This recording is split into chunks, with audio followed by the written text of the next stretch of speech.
Welcome to the final component of the action in the Fast Track manual, which is being a good sponsor. What does it mean to be a good sponsor in network marketing? You know, a lot of times people think that they just enroll somebody, sign them up, take an order, and put them in the tree.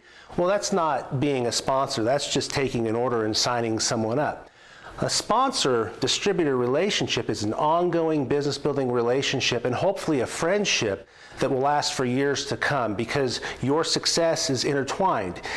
If you don't help people in your downline succeed and reach their goals, you're not going to move up and rank yourself.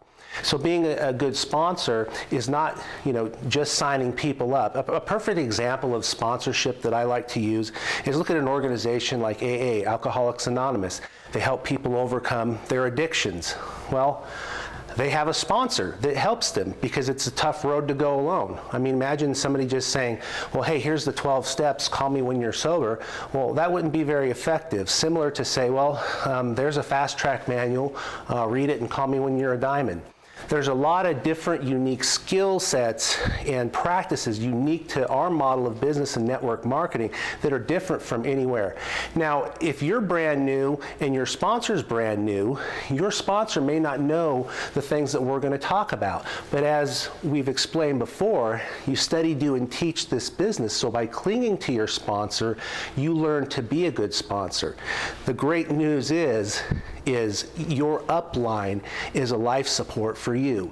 You have a line of sponsorship to where somebody up above is going to recognize you and help you out until you and your upline learn these things. So what are some things that it means to be a good sponsor?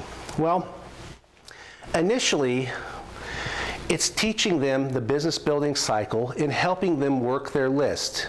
The most important thing as a good sponsor you can teach your distributor to do is to successfully master contact and invite. What I want to do is help them identify the people on the list that we think are good candidates, and I want my new distributor on a weekly basis to be putting a steady stream of people for us to show the plan to. And as I said before, your upline wants to hear from you. The only time they're nervous is when you're not calling. So if you think that you're bothering them by calling them, that's the wrong attitude. They're excited every time the phone rings when you have somebody that wants to meet. That's how you get your sponsor's attention. So one of the things that you want to help them do is teach them how to contact and invite. Listen to what they're saying, help modify their approach, and help them be consistent.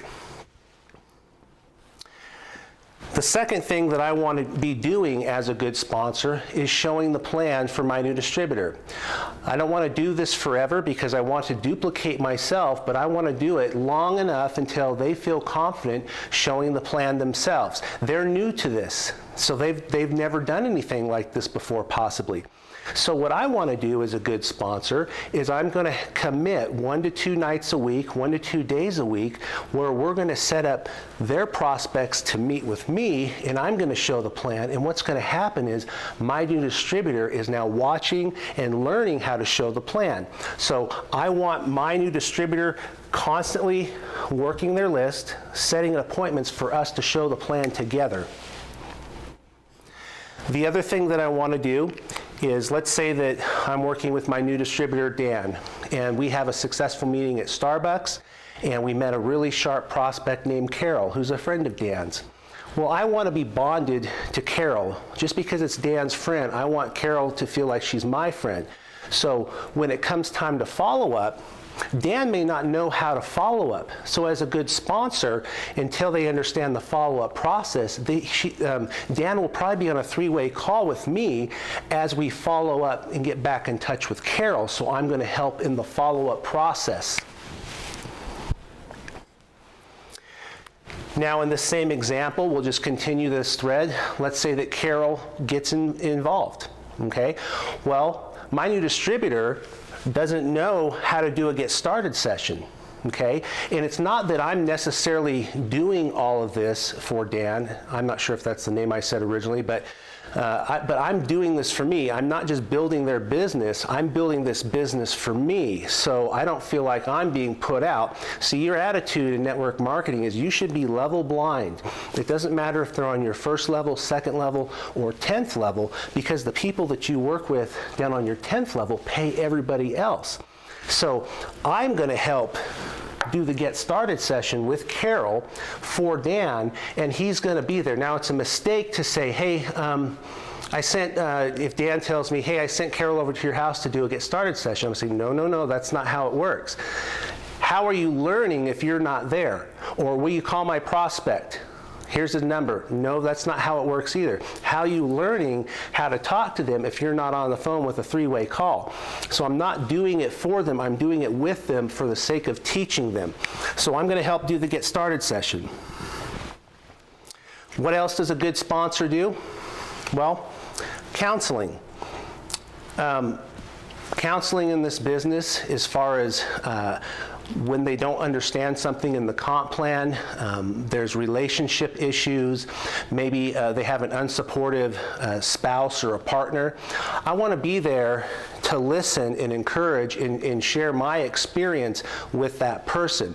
So counseling is an important part of the sponsoring relationship. You have to be a friend, okay? Friendships build distributorships. Counseling. The other thing is encouraging. You know, here's a rule in network marketing. Negative never goes down. I mean, if I'm a sponsor, I've seen this and it absolutely drives me nuts. I mean, if somebody has their new distributor there and then they're being negative, I mean, imagine your upline saying, oh, my business isn't growing fast enough, I'm so discouraged. I mean, what does that tell your downline? So negative never goes downline. You want to be a light, a beacon of hope. So you have to be an encourager. No matter what kind of day that you're having, how are you going to encourage somebody if your downline sees you down? If you are down, you take it to your upline and they counsel you. That's how the upline-downline relationship works. So always be encouraging, telling them they can do it. Tell them some of the frustrations, like, hey, I remember when I called my first 5 people or invited my first 5 people over to the house and nobody came. Matter of fact, in my last business, that was true. I invited 10 people over and nobody showed up. So it even happens to people that make a lot of money in network marketing. So you want to be encouraging. Next, you want to help them do planning. You want to do goal setting together. I want my new distributor and me being a good sponsor to have them come over to my house, and we want to draw out their group and see where they're at, and we want to discuss it. Okay, hey, this week it looks like you can hit director if we just get Tony to do this and set up a few meetings here. So we're going to be actively building up him in rank together by making a strategic plan and by saying, hey, it looks like next week we can hit the rank of silver. So you're constantly helping them draw out their group and make the best moves for them to grow in their organization. Last on this checklist, dream building. This is one of the most important things you can do as a good sponsor. Take your distributors out, and if they are excited about the Porsche program, go take them and sit in it. Go visit the dealership, get the brochures, talk about the color that you would have. If their dream is to have a dream home, take them to one of the Street of Dreams or Parade of Homes. Go do fun things. If they've always wanted a speedboat for wakeboarding, take them to the dealership. Get behind the wheel. So constantly be dream boarding. Make sure that they've got their dream board in front of them. They've cut out pictures. It makes it real, it makes it tangible, and it keeps that hope. Last thing to be said about being a good sponsor.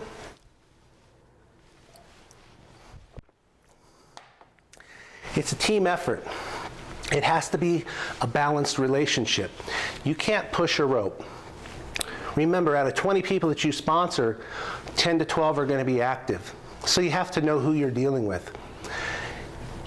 you're gonna think I'm gonna contradict myself here, but you don't have to identify the leaders in your organization. The leaders will identify you because they're the ones that are seeking you out for help. That's who you know who your true business builders are. This has to be a balanced relationship. They have to be willing to do their end of the job. There's things that I'm gonna do, there's things that they'll agree to do, there's things that we'll agree to do together, but they have to be a participant in their own rescue. You can't push a rope. It's like a tennis match. I'm gonna hit the ball across the net. They have to be willing to hit it back to me so the game can continue, the relationship can continue. I'm not gonna drop my racket, go around to their side of the net and pick it up, because then it's game over. So just be realistic of how the relationship is and understand that you have to let them grow at their own pace. You're not their boss. You have no right. You're not their employer. You can't tell them what to do. You can help them achieve their goals. You can help them be accountable to their dreams, but you have to understand they may not be where you're at as far as enthusiasm, talent, or sense of urgency in building their business. Some of them may have to do some personal growth, reading good books. Some of them you're going to have to help them develop their belief system.